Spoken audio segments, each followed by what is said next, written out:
Pessoal, bom dia, sejam muito bem-vindos à continuação do nosso estudo compartilhado do livro de Eclesiastes. Na semana passada nós demos início a esta aula e nessa semana nós temos a intenção, o objetivo de concluir com o capítulo 6 e 7 do livro de Eclesiastes. Nós, durante toda essa semana, temos visto que Salomão, neste livro, composto por 12 capítulos, nos instrui a viver uma vida acima do sol, em vistas à realidade ou à condição do homem caído, do homem sem Deus, que visa a correr atrás do vento, a olhar apenas para a realidade tal como ela é, ao invés de olhar para aquilo que ela pode se tornar mediante a palavra de Deus, porque tudo se formou mediante o poder da palavra. Hebreus vai dizer que tudo aquilo se fez a partir da palavra de Deus e se mantém por causa de sua poderosa palavra. Então, a intenção que nós temos a partir deste livro, deste estudo, não é apenas encher nossa mente de conhecimento, mas de crescer, de fato, em sabedoria, de crescer em virtude, de acrescentar a fé, a virtude, o conhecimento, o amor, assim como Pedro escreve em sua carta. Portanto, eu não tenho aqui a intenção de trazer coisas novas, mas de trazer a aplicação prática de princípios já consolidados, estabelecidos e que têm dado certo há milênios na vida de diversas pessoas. E que também, se nós nos fizermos sensíveis àquilo que o Espírito Santo tem a nos dizer, certamente teremos nossa vida transformada com aquilo que a palavra de Deus tem a nos ensinar. Portanto, iniciamos com o capítulo 7, versículo 1 de Eclesiastes, em que está escrito: o nome limpo vale mais do que o perfume mais caro, e o dia da morte é melhor do que o dia do nascimento. É melhor ir a uma casa onde há luto do que ir a uma casa onde há festa. Pois onde há luto, lembramos que um dia também vamos morrer, e os vivos nunca devem esquecer isso. A tristeza é melhor do que o riso, pois a tristeza faz o rosto ficar abatido, mas torna o coração compreensível. Quem só pensa em se divertir é tolo. Quem é sábio pensa também na morte. É melhor ouvir a repreensão de um sábio do que escutar elogios de um tolo. A risada dos tolos é como os estalos de espinhos no fogo. Não quer dizer nada. Quando o sábio usa violência, ele se torna tolo. Quem aceita o suborno estraga o seu caráter. O fim de uma coisa vale mais que o seu começo. A pessoa paciente é melhor do que a orgulhosa. Controle sempre o seu gênio. É tolice alimentar o ódio. Nunca pergunte, por que será que antigamente tudo era melhor? Essa pergunta não é inteligente. Todos neste mundo devem ser sábios. Ter sabedoria é tão bom como receber uma herança. A sabedoria é melhor do que o dinheiro. E a vantagem da sabedoria é que ela conserva a vida da gente. Alguns dos ensinamentos que a gente pode apontar aqui a partir da vida de Salomão e que ele nos ensina é que o nome limpo, a reputação, é mais valiosa do que o perfume mais caro. E percebem que Salomão era um homem rico, um homem de fama, um homem que Deus permitiu com que ele desfrutasse de grandes coisas nessa terra e chegou à conclusão de que mais importante do que essa conta bancária, né, nos dias de hoje, mais importante do que o seu patrimônio, do que o seu capital financeiro, é o seu capital intelectual, o capital daquilo que as pessoas pensam a respeito de você. Esta é a conclusão a que Salomão chega. O nome limpo, a reputação, o caráter, aquilo que chega junto com o seu nome, quando existe o branding corporativo, onde as marcas, quando é perguntado qual é a marca que você mais lembra no segmento de refrigerantes, certamente você tem uma marca. Qual é a marca mais lembrada no segmento de carros, de entretenimento, de plataforma de streaming? Certamente você vai lembrar aquilo que é mais premente, né? Aquilo que é mais latente em sua mente. Do mesmo modo, aquilo que nós lembramos quando o nosso nome é citado, o que é lembrado é algo positivo ou algo ruim? Isto é o que o Salomão vai nos mostrar aqui, que o nome limpo, a reputação, é mais valioso do que o perfume mais caro. E lembre-se, a gente já falou isso em alguma aula passada, que o mais importante ainda do que a reputação, aquilo que os outros pensam de nós, é o nosso caráter. Porque a partir do nosso caráter, a partir daquilo que nós somos, quando ninguém está vendo, ninguém está olhando, que de fato nós estamos nos forjando, estamos formando a pessoa que nós seremos também quando outras pessoas passarem por nós. Portanto, isso que estamos fazendo aqui é de suma importância. Acordar cedo, estudar, desprender os primeiros momentos do nosso dia para que nós possamos fincar raízes, fincar estacas na verdade, naquilo que de fato causa transformação, é realmente o que vai mudar a nossa vida. Não é fazer coisas 5 passos para sucesso, não é buscar mudanças rápidas, mas buscar o passo a passo, o processo, aquilo que de fato tem causado mudança e que certamente vai fazer em nossa vida se nós nos fizermos sensíveis para esta este convite da sabedoria. A segunda sentença desse versículo é que o dia da morte melhor é o dia da morte do que o dia do nascimento. E muitas vezes a gente olha, eu já olhei muito para esse versículo e pensava, meu Deus, como que Salomão está falando que é melhor você estar em uma casa onde há luto, versículo 2 fala isso, melhor ir numa casa onde há luto do que ir numa casa onde há festa. E ele vai concluir, porque é melhor você estar em um lugar onde há luto, porque lá você vai lembrar que um dia você também irá morrer, no sentido de que é aquilo que os romanos falavam, memento mori, lembre-se que és mortal. Talvez um dos grandes erros que os seres humanos cometem é de achar que esta vida, que este fôlego de vida, este hevel, este vapor vai perdurar, mas na verdade não. É preciso ter sabedoria e entender que nós somos limitados. O salmista vai dizer, Senhor, ensina-me a contar os meus dias, para que eu atinja um coração sábio. A sabedoria está em saber que você não está aqui para sempre. Você agora talvez é jovem, amanhã está mais experiente e depois você não estará mais aqui daqui a talvez 50, 80, 70, 90 anos. Todos nós iremos passar da morte, iremos sair dessa vida aqui.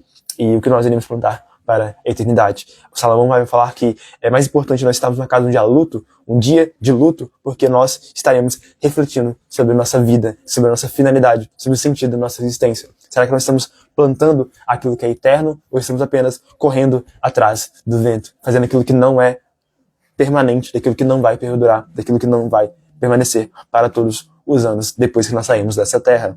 Outros princípios que nós podemos trazer aqui a partir do capítulo 7 de Eclesiastes é o versículo 4, que também é uma conclusão interessante sobre essa discussão do pensamento a respeito da morte, da fugacidade e da finalidade da vida. Quem só pensa em se divertir é tolo. Quem é sábio pensa também na morte. Muitas vezes, as pessoas que são tolas, são insensatas, são aquelas cuja a filosofia de vida é comamos e bebamos porque amanhã morreremos. Isso é algo que está contido em um texto citado por Paulo no Novo Testamento e que também pode ser aplicado nesta discussão aqui. Quando a pessoa tem apenas os olhos naquilo que ela pode ver, naquilo que ela pode olhar, ela vai pensar, se eu só tenho uma vida, então só vou desfrutar dela agora, só vou viver o carpe diem, aproveitar o dia. Mas o sábio é aquele que pensa também na morte, é aquele que vai entender que a vida tem um fim, a vida tem uma finalidade no sentido de propósito da existência. E nós entendemos que tudo precisa convergir em Cristo, no próprio Deus que nos formou. E somente nele, somente entregando a nossa vida a ele, que realmente nós encontramos o sentido de vida. A pessoa tola é aquela que diz em seu coração, como o insensato diz em seu coração, o salmista vai dizer, Deus não existe. Ele vai dizer isso mostrando uma vida de total separação e rompimento com essa realidade espiritual e eterna das pessoas que vivem de acordo com os princípios de Deus. Versículo 5 vai falar sobre a valiosidade de ouvir repreensões de um sábio do que escutar elogios de um tolo. Enquanto eu lia este capítulo, eu lembrava muito o livro de Provérbios, porque era uma série de sequências de ditados, de provérbios, de máximos, de sabedoria. E se nós iniciamos falando sobre a fugacidade da vida, da reflexão, da meditação, agora Salomão vai falar que é melhor ouvir a repreensão de um sábio. Muitas vezes é melhor você ser ferido por aquilo que é uma crítica, mas uma pessoa sábia, experiente, que vai te orientar, te repreender para a direção correta, do que apenas ser bajulado, elogiado por pessoas que não têm resultado, não têm um track record, não tem nada que pode agregar para a nossa vida.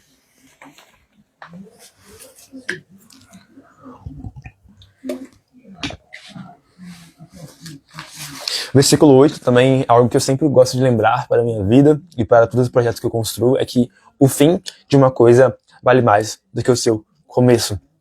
Também é uma grande filosofia de vida. Eu quero terminar bem a minha existência. Eu quero que o fim, quando as pessoas olharem para mim, ou talvez olharem para minha história, não que eu quero ser grande no sentido de que eu vou construir, mas eu quero que quando eu passar dessa terra, né, passar dessa existência, eu possa terminar bem, no sentido de ter cumprido princípios, de ter vivido uma vida digna, cujo meu nome, como no versículo 1 nós lemos que iniciamos o estudo, é limpo e vale mais do que o perfume, que no sentido de que eu construí a minha vida sobre um sólido fundamento. Eu quero que a minha vida, no sentido de que o fim dela seja melhor do que o seu início.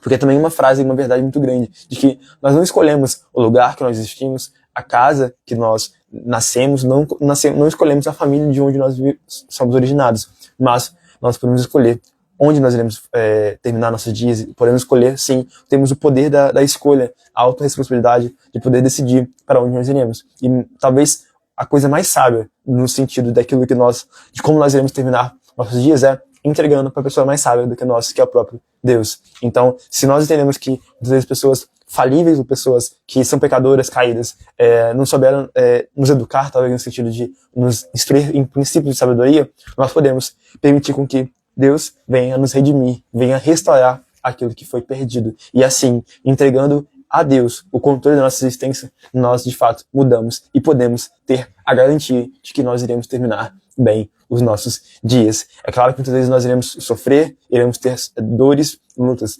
mas com a esperança e a certeza de que no novo céu e na nova terra, como está profetizado, como está escrito, não terá mais dor, porque ele irá enxugar toda lágrima e todo pranto. Então, é ter essa certeza de que se nós estamos em Deus, o nosso fim certamente será melhor do que o começo. Porque nós começamos caídos, começamos pecadores, começamos mortos em nossos pecados e delitos. Mas, se nós confiamos em Cristo, nós passamos da morte para a vida. E agora não há nenhuma condenação para aqueles que estão em Cristo Jesus. O final, a parte B do versículo 8, vai falar que a pessoa paciente é melhor do que a orgulhosa. E a paciência é uma virtude. Essa é uma frase que eu gosto muito de lembrar. A paciência é uma virtude no sentido de que a paciência é a ciência da paz. É a capacidade de nós sermos pessoas geradoras, promotoras da paz. Jesus, no Sermão do Monte, em Mateus 5, vai falar que bem-aventurados são os pacificadores, porque serão chamados filhos de Deus. Assim como Deus é o Deus da paz, Jesus vai ser descrito, né, como um filho se nos deu, um menino nos nasceu, ele será chamado maravilhoso conselheiro, Deus forte, Pai da eternidade e príncipe da paz. Uma vez que nós somos parecidos com Deus, somos cópia de Jesus, nós tendemos também a ser semelhantes em seu caráter, permitir que o caráter de Cristo seja formado em nós. E a paciência, que é essa virtude de ser promotores da paz, é o caráter que nos aproxima e nos torna parecidos, próximos a Deus, aqueles que trazem a paz. Ele veio trazer paz àqueles que estavam de longe, estavam fora da comunhão da verdade com Deus. Nós precisamos ser pessoas pacientes, porque ela é uma virtude maior do que a pessoa orgulhosa, que será abatida pela sua própria soberba. Versículo 11 é interessante que todo mundo deve ser sábio, e eu gosto muito de lembrar também que a sabedoria, essa realidade celestial, o reino dos céus, é para todos, mas nem todos irão entrar nele, porque nem todo mundo vai buscar o caminho de menor resistência. Jesus vai falar que o caminho de maior resistência, claro. Jesus vai falar que entrem pelo caminho estreito, pela porta curta, porque largo é o caminho e grande é a passagem que leva para a condenação. Para a pessoa que deseja viver em virtude, em sabedoria, ela precisa renunciar muitas vezes àquilo que a diminui a sua excelência de vida. E então a sabedoria é algo que está disponível para todo mundo, mas infelizmente nem todos estarão sensíveis, estarão aptos a pagar o preço de uma vida em renúncia, uma vida de abnegação, uma vida de arrependimento e de coração quebrantado e contrito, porque essa, de fato, é a condição básica para que nós alcancemos um coração sábio. Versículo 13. Pense no que Deus faz. Eu gostaria de citar uma coisa no versículo 12. A sabedoria é melhor do que o dinheiro. E a vantagem da sabedoria é que ela conserva a vida da gente. Aqui Salomão vai comparar a sabedoria com o dinheiro. O saber prático, o conhecimento aplicado no nosso cotidiano com a nossa quantia, com a nossa quantidade de recursos e capital. Só que ele vai falar que a vantagem da sabedoria em relação ao dinheiro é que a sabedoria pode guardar a nossa vida. O dinheiro vem e vai. Ele sim é importante na sociedade que nós estamos inseridos, mas ele não vai permanecer, porque muitas vezes as pessoas podem tirar nosso dinheiro, nós podemos perder por causa de flutuação econômica, talvez por mudança política, mas aquilo que nós sabemos, que está em nosso coração, ninguém pode tirar de nós. Essa é a vantagem que Salomão nos ensina em relação à sabedoria para o dinheiro, que a sabedoria guarda, conserva, mantém a nossa vida. Agora sim, nós podemos continuar com o versículo 14. Quando as coisas correrem bem, fiquem contentes. Quando as dificuldades chegarem, lembre disso. É Deus quem manda toda a felicidade como as dificuldades. E a gente nunca sabe o que vai acontecer amanhã. A minha vida tem sido uma ilusão, mas nela eu tenho visto de tudo. Há pessoas boas que morrem e há pessoas más que continuam vivendo a sua vida errada. Por isso, não seja bom demais, nem sábio demais, porque você iria se destruir. Mas também não seja mau demais, nem tolo demais, porque você iria morrer antes do tempo. Evite tanto uma coisa como a outra. Se você temer a Deus, terá sucesso em tudo. A sabedoria pode fazer mais por uma pessoa do que 10 prefeitos juntos podem fazer por uma cidade. Não existe no mundo ninguém que faça sempre o que é direito e que nunca erre. Não fique escutando tudo o que os outros dizem, pois poderá ouvir o seu empregado falar mal de você. E você sabe muito bem que muitas vezes você mesmo tem falado mal dos outros. Eu usei a minha sabedoria para examinar tudo isso. Estava resolvido a ser sábio, mas não conseguia alcançar a sabedoria. Como é que alguém pode descobrir o sentido das coisas que acontecem? Isso é profundo demais para nós e muito difícil de entender. Mas eu resolvi estudar e conhecer as coisas. Estava decidido a encontrar a sabedoria e achar as respostas para as minhas perguntas. Queria saber por que a maldade e a falta de juízo são loucura. Eu encontrei uma coisa que é mais amarga do que a morte. Um certo tipo de mulher. O amor que ela oferece é uma armadilha ou uma rede para pegar você. Os seus braços são correntes para prendê-lo. O homem que agrada a Deus consegue fugir dela, mas o pecador não. Eu descobri isso, pouco a pouco, quando procurava respostas para as minhas perguntas. Procurei outras respostas, mas não encontrei nenhuma. Entre 1000 homens, encontrei um que poderia respeitar, mas entre as mulheres, não achei nenhuma. Tudo que aprendi se resume nisto. Deus fez simples e diretos, nos fez simples e direitos, mas nós complicamos tudo. É interessante pontuar, versículo 15, que a vida tem sido uma ilusão. Salomão reconheceu isso. Ele disse que a vida dele tinha sido uma ilusão e ele tinha visto de tudo. E ele constata este fato da sabedoria, da vida como uma ilusão, com a prova de que há pessoas boas que morrem, que passam por situações difíceis, por adversidade, e há pessoas más que continuam a vida errada. E para entender isso, é preciso também passar para o versículo anterior, que a gente leu, versículo 14, parte C. É Deus quem manda tanto a felicidade como as dificuldades. Salomão vai falar isso. Quando você estiver passando por dificuldades, entenda que Deus é quem manda, e quando você está passando por coisas favoráveis, aproveite, porque também isso vem de Deus, é dom de Deus. Isso é a sabedoria que também Jó chega em seu sofrimento, a falar que Deus nos deu e Deus tomou. Bendito seja o nome do Senhor. Seja a vontade ativa, absoluta de que Deus age para que algo seja realizado, ou a vontade permissiva de Deus, em que Ele permite que algo ruim aconteça conosco, em tudo nós podemos confiar de que todas as coisas cooperam para o bem, para a formação do caráter de Cristo em nós, daqueles que amam a Deus e que são chamados segundo o seu propósito. É esse entendimento de que, uma vez que nós temos essa realidade espiritual, uma realidade celestial em nossa vida, nós também podemos confiar de que nós não sabemos todos os caminhos pelo qual nós iremos caminhar, mas podemos confiar e conhecer no condutor da nossa trajetória e existência. Esta é a conclusão que Salomão chega aqui. Ainda que as coisas aconteçam difíceis para as pessoas que são boas, que plantam bem, nós podemos olhar para a realidade acima. Porque se nós olharmos apenas para baixo, para essa realidade caída, sim, é uma vida ilusória, uma vida que é fugaz, que não faz sentido. Mas a resistência, a razão para a nossa existência está acima, está em olhar para aquilo que é eterno, porque assim, de fato, nós poderemos enxergar aquilo que permanece. Paulo vai falar em Coríntios que as pessoas espirituais discernem as coisas espirituais. E como nós iremos entender essa realidade eterna se nós não formos pessoas espirituais? Esta é a condição para que nós possamos, de fato, nos alcançar este coração sábio, buscar a espiritualidade, fortalecer aquilo que nos eleva como virtude, eleva como seres humanos e que nos faz filhos de Deus mais maduros, pessoas que estão aumentando a nossa jornada de consciência, de sabedoria, de excelência, para que assim nós possamos, de fato, deixar de projetar nessa realidade caída aquilo que só será encontrado na eternidade. É impossível nós nos satisfazermos com aquilo que é fugaz, aquilo que é passageiro, se nosso coração busca coisas eternas. É impossível nós alcançarmos a plenitude de vida se nós não estivermos com o nosso caminho entregue ao Senhor.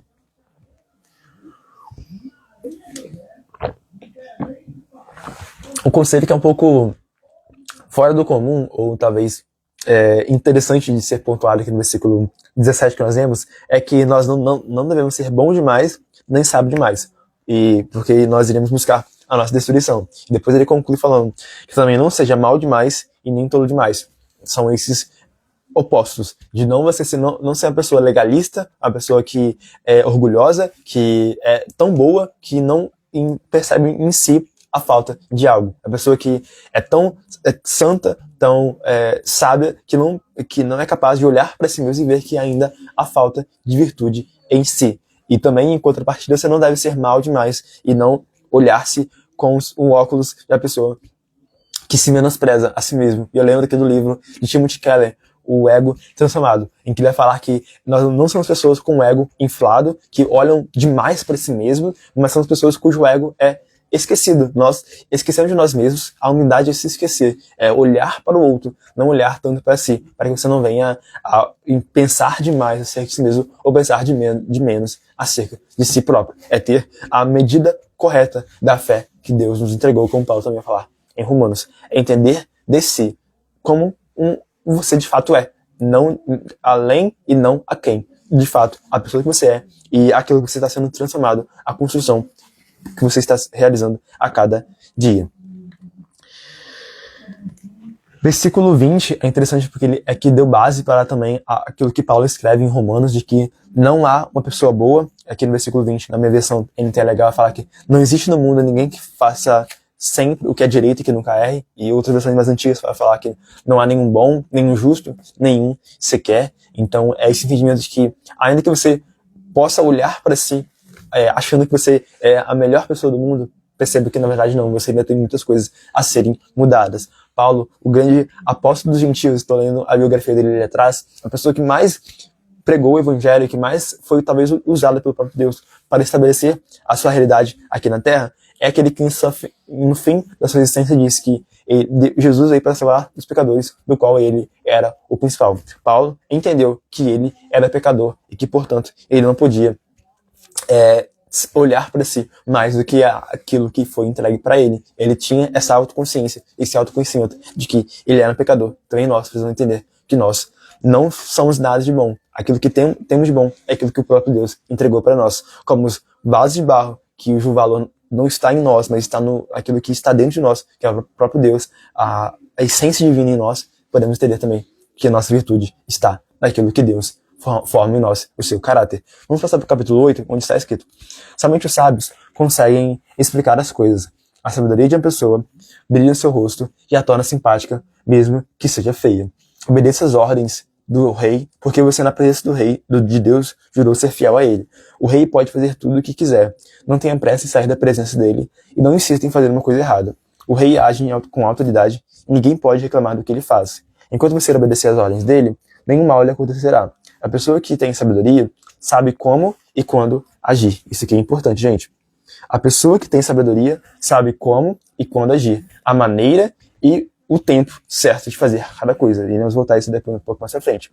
Existe um tempo certo e um modo certo de fazer cada coisa. Mas o nosso grande problema é que não sabemos o que vai acontecer amanhã. E não há ninguém que possa nos contar. Ninguém pode dominar o vento, nem segurá-la. Assim também, ninguém pode evitar a morte, nem deixá-la para outro dia.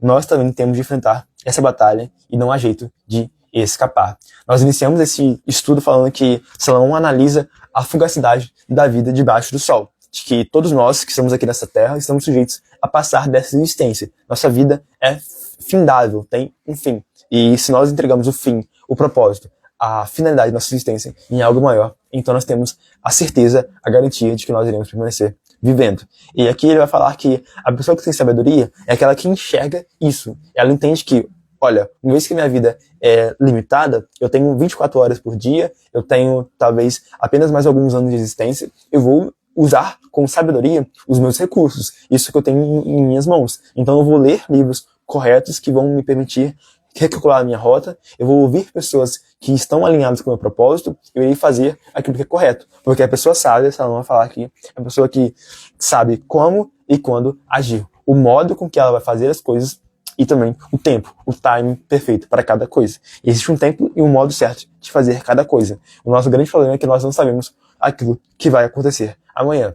E nós nem devemos procurar saber aquilo que está a nossa amanhã. É claro que a gente pode sim planejar, ter a antevisão, né, antever aquilo que é futuro, traçar cenários, mas aquilo que é futuro pertence ao Senhor. Jesus vai falar que nós não somos capazes de acrescentar um côvado, 30 centímetros em nossa existência, porque isso pertence ao Senhor. E também a tentativa de olhar para o futuro causa muitos pecados. Pessoas como Saul, que tentou consultar na vidente para ver aquilo que haveria de acontecer no futuro, quebrou o princípio de tentar controlar aquilo que é incontrolável. Então, a nossa tentativa, nossa ânsia de buscar ter o controle também é uma idolatria, porque é uma falta de confiança em Deus, o Pai, que cuida de todas as coisas. Então, o que nos cabe é fazer o melhor com as condições que nós temos agora, uma frase de Cortella, até que tenham condições melhores, e entender que se nós estamos aqui no nosso melhor, estamos no lugar correto, estamos na posição correta, então é aqui que nós devemos estar. Eu estou aqui quase 7 horas da manhã, uma terça-feira, dia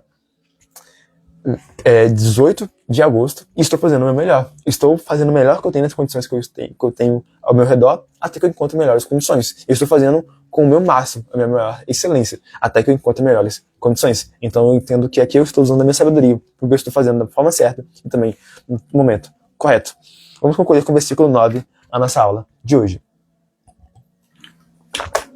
Eu vi tudo isso quando pensei nas coisas que acontecem neste mundo. Houve um tempo em que alguns tinham poder e outros sofriam, dominados por eles. Eu vi o sepultamento de pessoas más, e na volta do cemitério, notei que eram elogiadas, e isso na mesma cidade onde haviam feito mal. Isso também é ilusão. Por que será que as pessoas cometem crimes com tanta facilidade? É porque os criminosos não são castigados logo.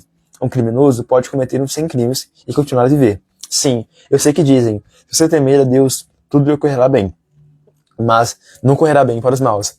A vida deles passa como a sombra. Morrerão jovens porque não temem a Deus. Mas isso não tem sentido.